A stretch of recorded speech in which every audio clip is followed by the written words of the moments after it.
Receiving an allowance without having to do household chores might sound ideal at first, but living with my mother-in-law, Doris, adds complexities to what could be an easy arrangement.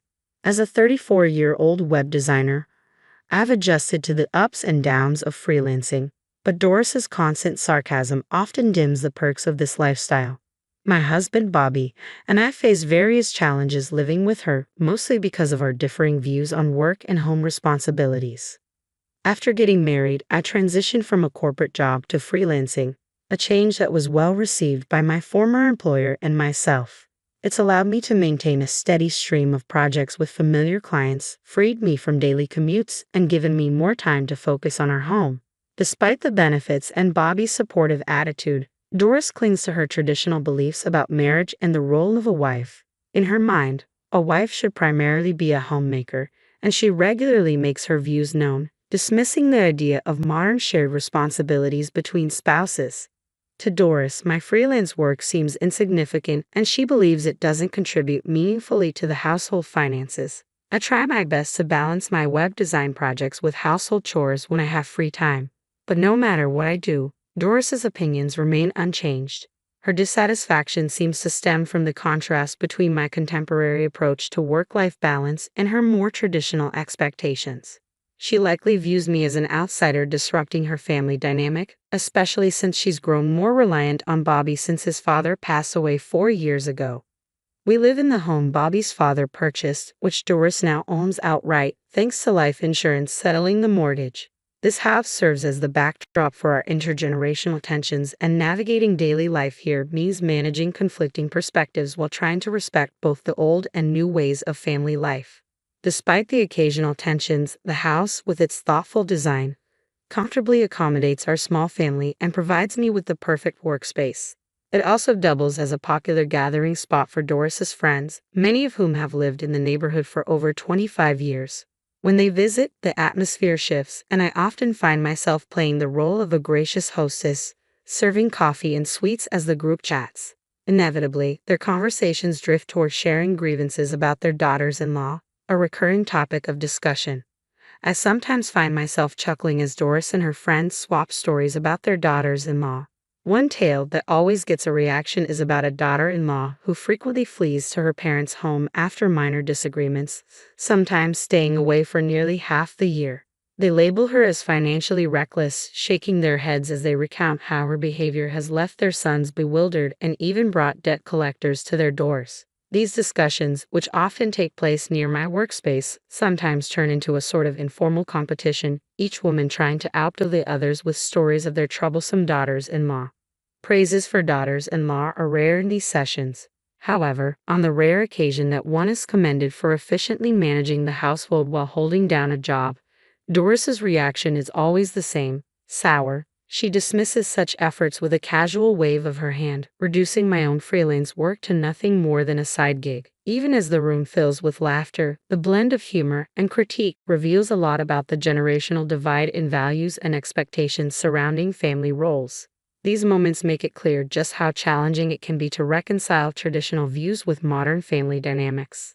Amid the lively discussions and laughter that echo through our living room when Doris hosts her friends, my job often becomes the subject of scrutiny.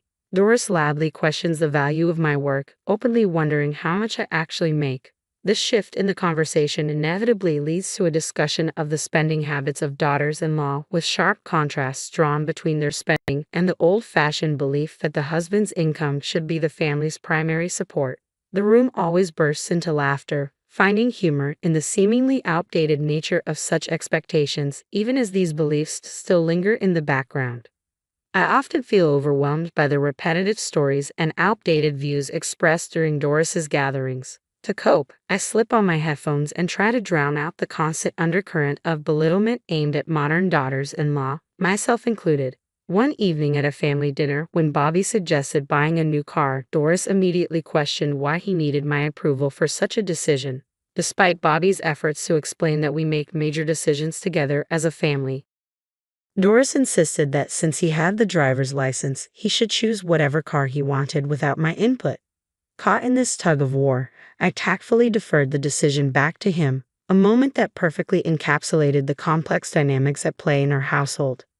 Bobby, raised to value mutual decision-making, consistently seeks both my and his mother's input on major choices. Meanwhile, Doris, shaped by her late husband's more patriarchal approach, clings to the belief that such independence is normal. Every time Bobby asks for my opinion, it irritates her, leading to accusations that I'm too controlling. This recurring theme in our interactions reveals the tension between traditional and contemporary values in our family life, highlighting the difficulty of balancing respect for the past with the realities of a modern partnership. Struggling to respond to Doris's criticisms, I've come to recognize that I do tend to express my concerns rather than make decisions unilaterally. But my dismay grew when, during a recent argument, Bobby sided with his mother, blaming my vocal nature for his habit of consulting me before making any decisions. Several months into our marriage, it became clear that he rarely defended me in front of his mother. Even in private, his apologies and assurances that he prioritized our relationship started to feel hollow. This realization deepened with the car buying incident, which casts a long shadow over our relationship. Bobby, who had initially seemed considerate, ultimately failed to support me in front of his mother, raising serious doubts about our future together. I began wishing he wouldn't mistake his indecisiveness for kindness and hoped Doris would be more direct in her communication. A month later, Bobby's new car finally arrived. He and Doris were thrilled, inviting me for a celebratory drive. But the mood quickly shifted when the cost of the car was revealed, a staggering $300,000. This impulsive purchase, made without any real discussion, felt like the final straw in an already strained dynamic. I confronted my husband about the financial implications of such an extravagant purchase, but he brushed me off with dismissive responses, casually suggesting that we could just take out a loan. Doris immediately jumped to his defense, scolding me for questioning the expense. According to her, I had given Bobby the freedom to make his own choice, so why was I complaining now? Frustrated, I asked how we could possibly afford such a luxury, but Doris cut me off sharply. It's not like you pay for anything, so you have no right to complain. Feeling utterly unheard and marginalized in decisions that directly affected our shared life, I was left grappling with a sense of isolation in my own home. It became clear that my input was undervalued and that financial decisions were being made with little regard for joint consultation or responsibility. As I tried to assert my contributions to the household through my freelance work, Doris's reaction was unusually harsh. She scoffed at my efforts, dismissing my income as a little side job that couldn't compare to Bobby's substantial salary of over $130,000 a year. Her disdain was palpable, and just as I was about to defend myself, I noticed my husband had silently withdrawn from the confrontation, leaving me alone to face his mother's harsh words. After enduring this kind of treatment for too long, I finally reached my breaking point when Doris snapped, "A daughter-in-law, like you should just get out." Her words hit me like a slap in the face, not just an insult but a total dismissal of everything I had tolerated. Angered and deeply disappointed by Bobby's indifference, I turned to him and blamed him for the escalating conflict, knowing it stemmed from his chronic inability to stand up for me. Fed up, I said firmly, "Understood. Then I will leave." I walked to my workspace, gathered my computer and essentials, and prepared to leave. As I crossed the threshold, I informed Doris that I would return later to collect the rest of my belongings. Her angry gaze followed me, and just as I stepped out the door, she shouted after me, "When you step into this house again, it will be to sign the divorce papers." Her abrasive words echoed behind me, something I had never expected to hear, and they stunned me into silence. I sought refuge at my parents' house, shaken and unsure of what to do next. The moment my mother saw me, she knew something was wrong. She asked gently, "What happened?" Struggling to articulate the full weight of the events, I stood there, lost for words, feeling the heaviness of everything I had just walked away from. I shared my regrets with my parents, expressing how much my husband had changed from the man who once cherished me deeply. Talking through the situation brought some relief, and with no children complicating matters, my mother gently suggested I consider divorce sooner rather than later, especially since I was financially independent. Over the weekend, with my father's support, I began taking the necessary steps toward a new beginning, contemplating the future that, though uncertain, promised peace and self-respect. I returned to collect my belongings from the house I had shared with my husband and his mother. Both of them seemed to avoid any final confrontation. Standing outside my husband's room, I spoke softly, "You took care of me for a long time. Can you sign the divorce papers? I slipped the documents under the door, and soon after, I heard his indifferent reply. I've signed them. We're done here. Retrieving the signed papers felt like a hollow victory, marking the end of our marriage. I left without a word to my mother-in-law, carrying the deep sadness after 3 years in that house, a place with only a handful of happy memories. I went straight to the city office to submit the divorce papers, hoping the formal separation would help bring closure to this chapter of my life. My plan was to temporarily move back to my parents' home and continue working remotely as I started to rebuild my life independently. My mother suggested I stay with them for a while, reassuring me that it would be less worrying than living alone. My father shared similar concerns, cautioning that Bobby and his mother might unpredictably show up at my door. Although I initially thought that scenario was unlikely, living at my parents' home brought unexpected comfort. Thankfully, my job's flexibility allowed me to work remotely, and I extended my stay with ease. 3 months passed, and as Bobby and his mother slowly faded into distant memories, an unknown number suddenly appeared on my phone. Initially hesitant, I considered it might be a mistake or an unwelcome reminder of my past. After several persistent calls, I finally answered, only to hear my ex-husband's frantic voice on the other end.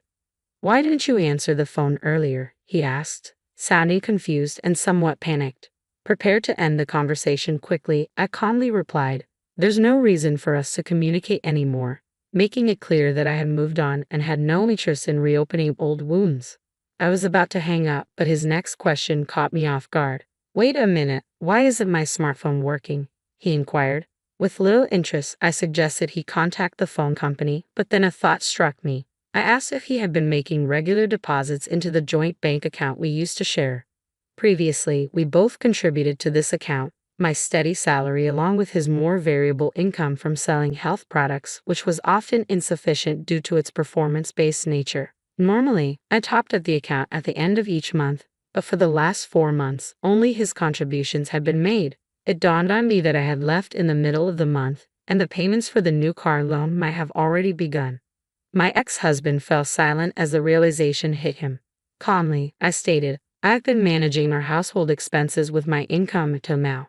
From this point forward, you'll need to take care of your own living expenses." Internally, I wanted to tell him, "You reap what you sow," but I held back and quietly ended the call. Reflecting on the situation, I realized that my ex-husband had never fully disclosed his actual earnings to his mother. She seemed unaware that our household had been primarily supported by my salary after we got married. Perhaps he was too embarrassed to admit that his wife was the main earner. It was clear that basic utilities like electricity and water shouldn't be disrupted so easily, which pointed to a deeper issue of financial mismanagement and lack of transparency. One of the many problems that had plagued our relationship. The fact that his mobile service was the first luxury to go was telling. One holiday morning, the house intercom buzzed insistently, signaling an issue at the door. My father responded sternly to the visitor, "We don't want to be involved with you anymore. Please leave." Sensing the gravity of the situation, I hurried to the entrance alongside my mother. Through the intercom we heard the familiar voice of my former mother-in-law, pleading for a moment to talk. As I faced her just as my father had predicted, anger was evident on her face. She immediately launched into accusations, blaming me for not making the usual monthly deposits, which she claimed had led to their utilities being cut off. We were all taken aback, unsure of what she meant. My ex-husband attempted to step in, saying, "Mom, stop it. Doris is no longer involved with us." But his mother brushed him aside, continuing her tirade. "Bobby earns $7,500 a month. How could this happen?" she exclaimed. Her fury revealed the depth of their financial disarray, and in that moment, it became clear just how much they had relied on me, both emotionally and financially. I responded quietly, correcting her. The $7,500 was my income, not Bobby's.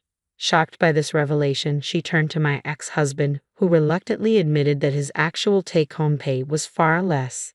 My former mother-in-law looked at me in astonishment, unable to comprehend the truth. I explained that my income came from a steady job, not just an allowance. She then turned to Bobby and asked again about his earnings. He sheepishly confirmed what I had said, his own contributions amounting to about $1,500 monthly. After a moment of stunned silence, she made an astonishing proposal. "Doris, how about coming back? It seemed ludicrous that she would ask me to return after insisting I leave in the first place. I refused firmly, making it clear there was no going back to the way things were. We're already divorced, I stated bluntly, and this is no longer my concern.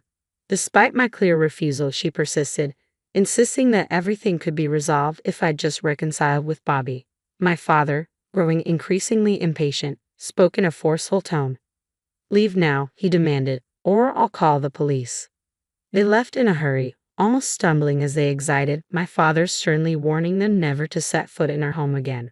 Reflecting on the encounter, my mother was visibly furious, but my father's indignation was even more pronounced. I felt a deep sense of relief that we had finally severed ties with such unreasonable people. As time went on, I learned through a mutual acquaintance of Bobby's that his hardships had only deepened. He was forced to give up his parents' house and the land, moving into a modest apartment with his mother. The new car, which was rarely used, had been sold off to settle the remaining loan. Even after clearing his debts, Bobby continued down a path of financial irresponsibility, squandering what little he had left on gambling. Eventually, his whereabouts became unknown. Meanwhile, my former mother-in-law was diagnosed with dementia and now resides in a nursing home. On a brighter note, my career is thriving, and I am living independently. Recently, I started dating a colleague who is well aware of my past marriage. Unlike Bobby, he is dedicated to his job, financially responsible, and doesn't depend on his spouse for income or engage in reckless spending. While we haven't explicitly discussed marriage, I feel confident about our future together, sensing a genuine potential in our relationship that I never experienced before.